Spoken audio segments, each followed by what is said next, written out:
Well, welcome to week 3 of Never Stand Alone.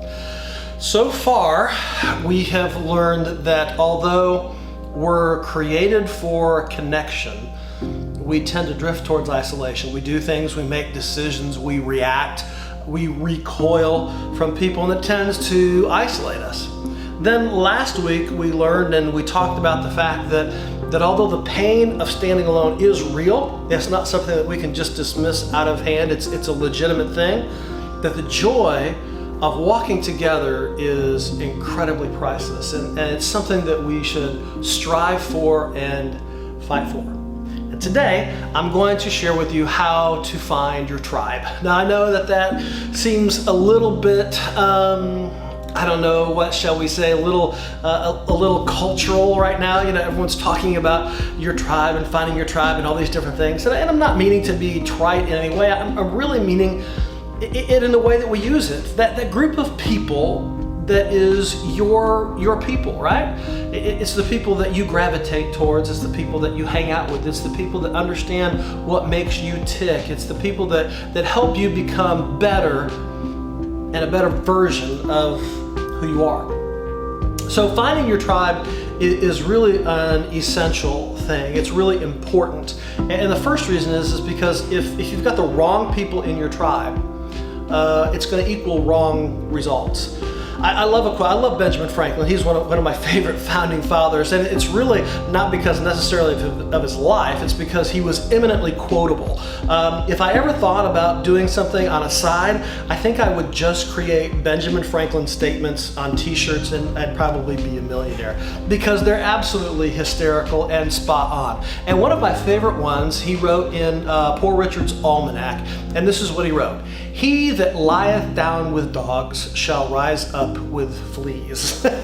It's talking about the fact, like, listen, if you hang out with people who don't have the best character, it's going to diminish your character. If you hang out with people who don't make wise choices, then you're going to start making unwise choices as well. So let's take it above Benjamin Franklin's pay grade and let's look at what the Bible says.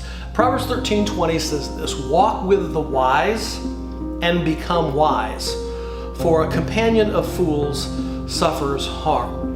Or another proverb that Solomon wrote, Proverbs 14:7, "Leave the presence of a fool, for there you do not meet words of knowledge." Modern translation: if you've got a dude or a gal in your life that is a fool, you know what? They're not going to ever give you good advice. They're not going to ever tell you the right thing to do. They're never going to help you make the right decisions. So leave. So as much as the wrong people leads to the wrong results, finding the right people for your tribe actually equals not only right results, but the right direction. Because if you're hanging out with the right people, not only are you going to make the right decisions, but you're going to start going in the right direction. The Old Testament prophet Amos wrote these words. It's probably the most well-known verse in the little tiny book of Amos. It says this: "Can two people walk together without agreeing on the direction?" That's really a powerful but very simple statement that he makes. He says, listen, if you're walking together, that means you're walking in the same direction.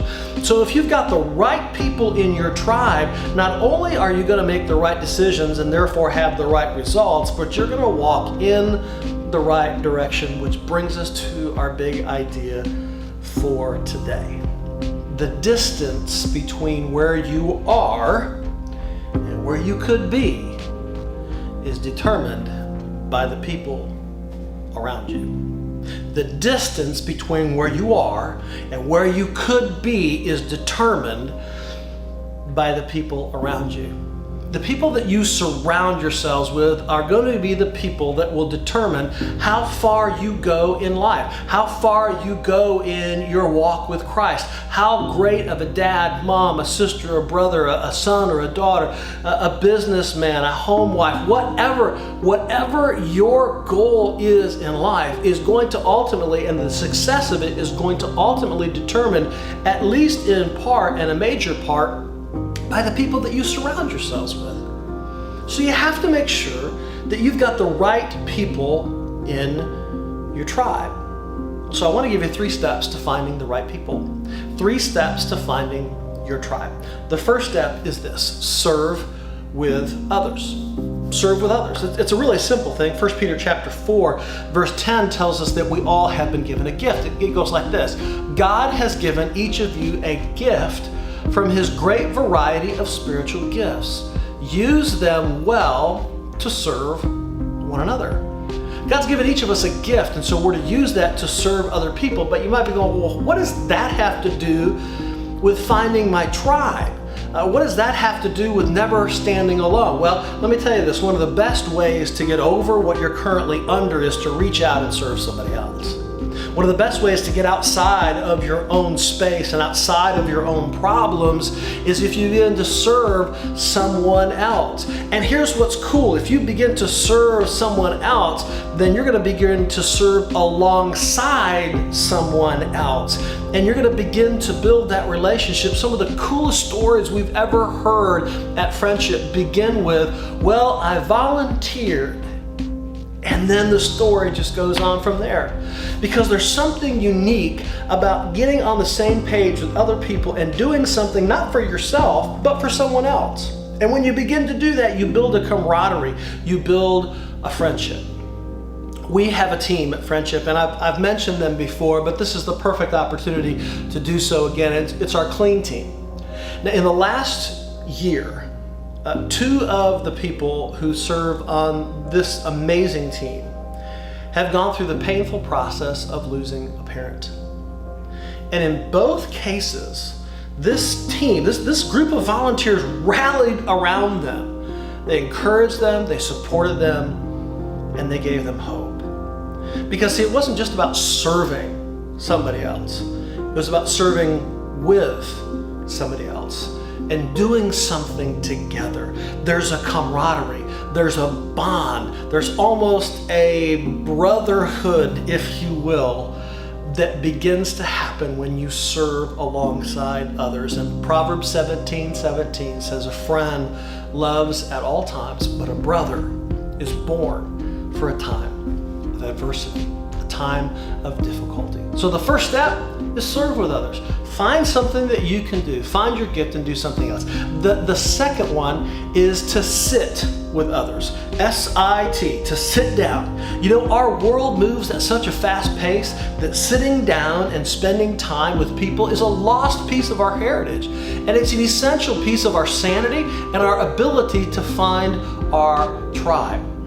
The vast majority of parents, in fact, a whopping 89.9%, in the most recent study done this year, believes that eating family meals together around a table with the TV off is highly important and valuable. But less than half of them say that they make time to regularly do it. The benefits of slowing down, sharing a meal, and having a good conversation are not limited to the family, though. In fact, this has been a part of the church since the very beginning. Acts chapter 2, verse 46 says, they worshiped together at the temple each day, they met in homes for the Lord's Supper, and they shared their meal with great joy and generosity. Folks, this is why we do small groups. We want you to be able to slow down for a bit, enjoy some good food, and make some new friends. Small groups at Friendship aren't this intimidating theology session surrounded by a 3-hour prayer session. That's not our goal. Now granted, our desire is that you'll grow spiritually, but we understand that to be able to grow spiritually, you've got to be able to connect with other people. You've got to be able to slow down. It's about people hanging out together, eating food, listening or watching some great teaching, and then talking about it. And that's it. There's no huge dynamic secret behind small groups, but let me tell you something. It is so powerful. It will make a difference in your life. And so I cannot encourage you enough to sign up for this first session of small groups that starts September 12th. We're going to be doing If by Mark Batterson, and every single group is going to be doing it all together, so you don't even have to pick which study you want. You can just pick which one is in your area or on the right night or has childcare, whatever, but pick one so you can make some new friends.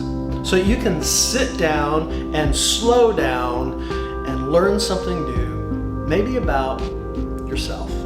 Now, number one, we serve with others. Number two, we sit with others. And then we come to number three. Now, number three is that we need to share with others. Now, this one I'm going to give you with a warning label. In fact, I'm going to give you 2 warning labels.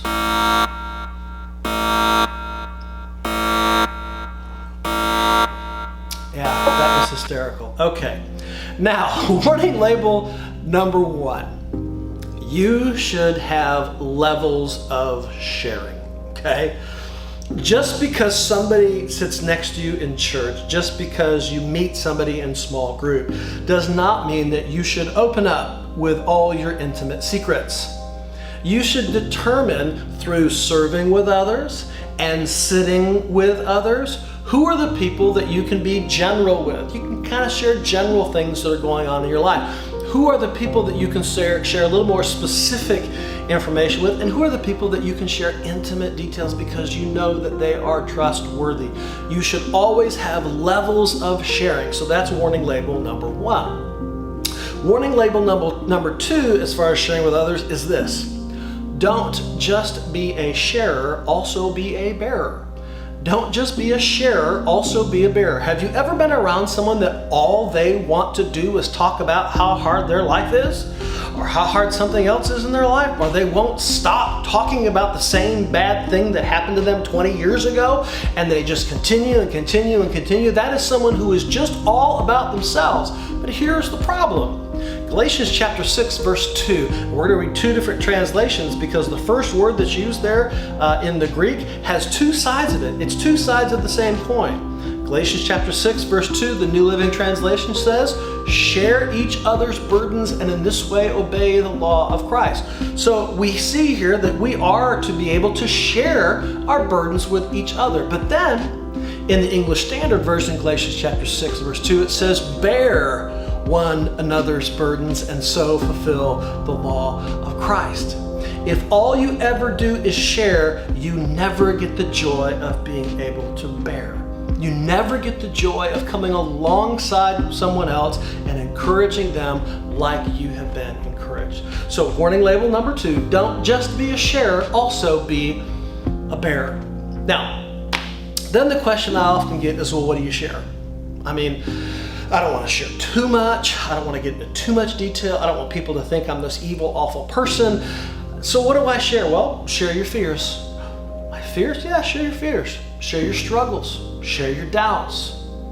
You see, sometimes we come to the crazy idea that if we have doubts or if we have fears or we have struggles, that somehow we're less than. But I want to tell you something. Your doubts, your fears, and your struggles, they don't disqualify you or somehow make you less spiritual. They just make you human. That's why it's so important to find people you can share with. Sometimes their responses as you share will be that of empathy and sympathy. They'll just love on you. Say, man, I'm so sorry that's happening. I'm so sorry that's going on.